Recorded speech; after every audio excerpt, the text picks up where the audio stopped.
ఇంత నీచమైన పని చేసిన తర్వాత కూడా నీకు కొంచెం కూడా సిగ్గనేది లేదా? ఒక్కసారి నాకు క్షమాపణ చెప్పాలని కూడా అనిపించలేదు. నాకే చాలా షాకింగ్గా ఉంది.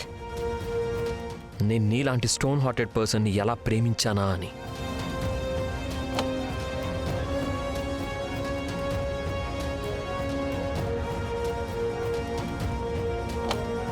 అమ్మా, నువ్వేం చేస్తున్నావు? నేను నీకు చెప్పాను కదా, నువ్వు రాకుండా నేను ఎక్కడికి వెళ్ళను అని. రోహిత్, నువ్వు ఈ ఇంటి నుంచి వెళ్ళిపోవాలి. ఇదంతా నీ కారణంగానే జరుగుతుంది. అమ్మ, నా కారణంగా ఏంటి? ఇదంతా రాఘవ్ కారణంగా. నేను కూడా చూడలేంది, రాఘవ్ ఏదో చూడగలిగాడు. నువ్వేం చూడలేకపోయావమ్మా?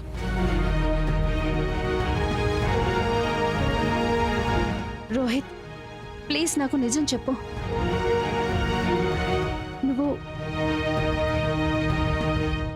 నువ్వు రేఖని ప్రేమిస్తున్నావా?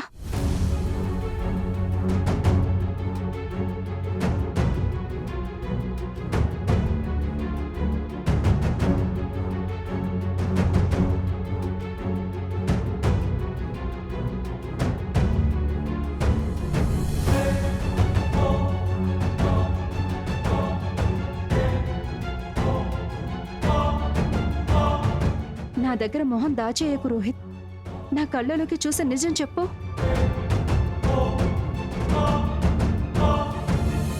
లేకపోతే నా మీద ఒట్టు రోహిత్. నిజం ఏంటో నాకు చెప్పు. రోహిత్, నువ్వెందుకేం మాట్లాడట్లేదు? అవునమ్మా, నేను రేఖని ప్రేమిస్తున్నాను. కానీ ఈ మధ్య కాదు, ఎప్పటి నుంచో ప్రేమిస్తున్నాను. అయితే నువ్వు నాకు ఎందుకు ఎప్పుడూ చెప్పలేదు? ఎప్పుడూ అవకాశమే రాలేదు. పైగా నాకు ఈ ఫీలింగ్ అర్థమయ్యే లోపు అప్పటికే చాలా ఆలస్యం అయిపోయింది.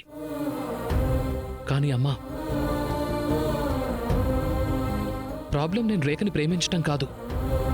అది ఇంపార్టెంట్ కూడా కాదు. ఇంపార్టెంట్ ఒకటే, నేనెప్పటికీ తన సంసారం పాడు చేయను. కానీ నాకు ఈ విషయం చాలా బాగా తెలుసు. తనకి పెళ్ళి అయిపోయింది అండ్ ఈ పెళ్ళి తనకి ఎంత ఇంపార్టెంటో తెలుసు. తనకి రాఘవేంతో తెలుసు. వాళ్ల బంధం నా వల్ల తెగిపోవట్లేదు. కానీ వాళ్ల పెళ్ళి, రాఘవ్ కోపం, తను ప్రతి చిన్న విషయానికి రేఖని ఇన్సల్ట్ చేయటం, తను రేఖని అనుమానించటం, తన మీద నమ్మకం లేకపోవటం, ఇవన్నీ వాళ్ల బంధం తెగిపోవడానికి కారణం. నేను కాదు. కానీ రాఘవ్ ఇవన్నీ ఎందుకు చేస్తున్నాడో తెలుసా? ఎందుకంటే తను ఎలా చేయాలని ఎవరు అనుకుంటున్నారు. అంటే ఏంటమ్మా? రేఖ రాఘవ్ కోసం ఏదైతే షర్ట్ చేసిందో ఆ షర్ట్ తనకి నీ బెడ్ మీద దొరికింది. నా బెడ్ మీద? అవును. ఒక్కో క్షణానికి నాకు అనిపించింది ఫైనలీ రేఖ రాఘవుల మధ్య ప్రతిరోజు జరిగే గొడవలకి కారణం నాకు తెలిసిపోయిందని. ఇంకా నిజం చెప్పనా, నాకు కొంచెం ప్రశాంతంగా కూడా అనిపించింది. ఒకవేళ అది నువ్వే అయ్యుంటే నేను ఈ ప్రాబ్లమ్స్ని సాల్వ్ చేయగలను అనిపించింది. కానీ అది నువ్వు చేయట్లేదు. అంటే దీని అర్థం ఇంకెవరో ఉన్నారు.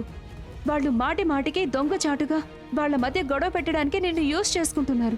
ఇలా ఎవరు చేయగలరమ్మా? అదైతే నేను కనిపెట్టి తీరతాను. ఎందుకంటే నా 3 పిల్లల జీవితాలు దీని మీదే ఆధారపడి ఉన్నాయి.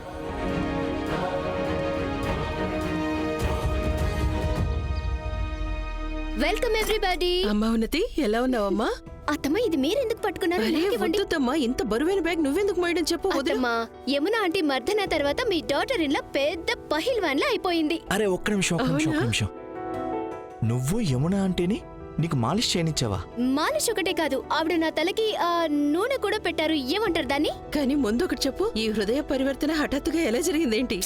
యాక్చువల్లీ అత్తమ్మ, మీరందరూ వెళ్ళిపోయారు కదా, అప్పుడు నాకు మీ అందరి మీద ఎంత ప్రేమను మిస్ అయ్యానో మాటల్లో చెప్పలేను. మరిక ఈ ఇంట్లో ఉన్నదెవరు? యమున అంటే నేను. ఆవిడైతే నన్ను చాలా ప్రేమగా చూసుకున్నారత్తమ్మా. అలాగా? థ్యాంక్ గాడ్ ఉన్నతి. యునో, ఎంత లేట్ అయినా సరే నువ్వు ఆవిడ్ని మర్దన చేయడానికి అలౌ చేసావు కదా. ఇక నాకు నీ గురించి గాని బేబీ గురించి గాని ఎలాంటి దిగులు లేదు. అక్క, అవన్నీ సరే, కానీ ఉన్నతి యమునా పిన్ని కనిపించట్లేదు. ఆవిడెక్కడా? అదిగో యమున పిన్ని వచ్చేసారు. అరే సూపర్ యమునా పిన్ని, మీరు ఉన్నతిని చాలా బాగా చూసుకున్నారంట కదా. తను ఒక్క రోజులోనే మీకు పెద్ద ఫ్యాన్ అయిపోయింది.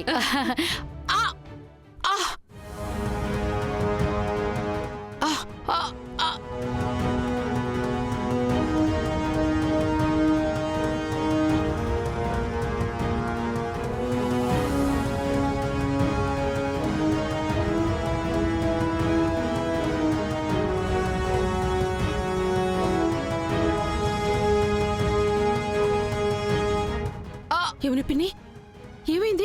ఏమైందంటే అత్తమ్మ, యమున అంటే నన్ను ఎంత బాగా చూసుకున్నారు అంటే ఆవిడ గురించి ఆవిడ పట్టించుకోవడమే మర్చిపోయారు. అని చూడండి, పాపం ఆవిడ గొంతు ఎలా పట్టేసిందో.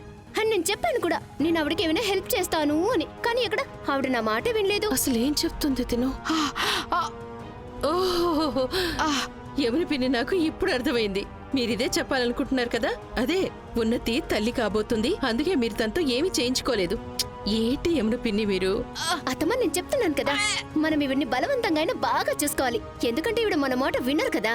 ఆ, అక్క ఉన్నతి చెప్పింది అక్షరాల నిజం. నేను యమున పిన్ని కోసం వేడిగా కషాయం చేస్తేస్తాను. అలాగే సుమా. సరేనా యమున పిన్ని? అమ్మా, నేను వెళ్ళి మందులు తీసుకొస్తా. త్వరగా తీసుకురా, మీకు తగ్గిపోతుందిలే. టెన్షన్ పడకండి.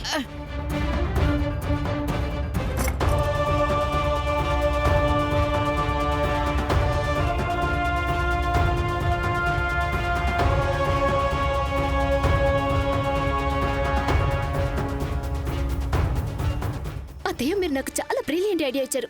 I hope this works.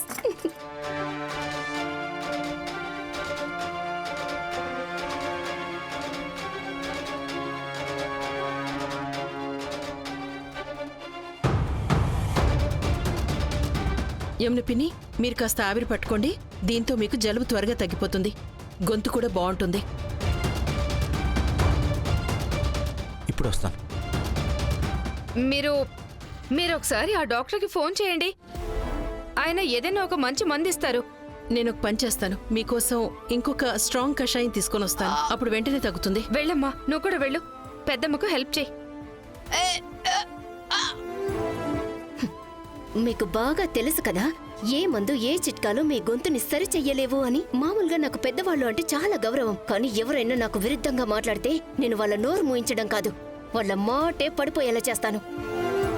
ఇప్పుడు మీకు బాగా అర్థమయ్యే ఉంటుంది కదా. మీరు గనక నాకు విరుద్ధంగా ఏమైనా చేశారో నేను ఇంకా ఏం పడిపోయేలా చేయగలనో చూసుకోండి.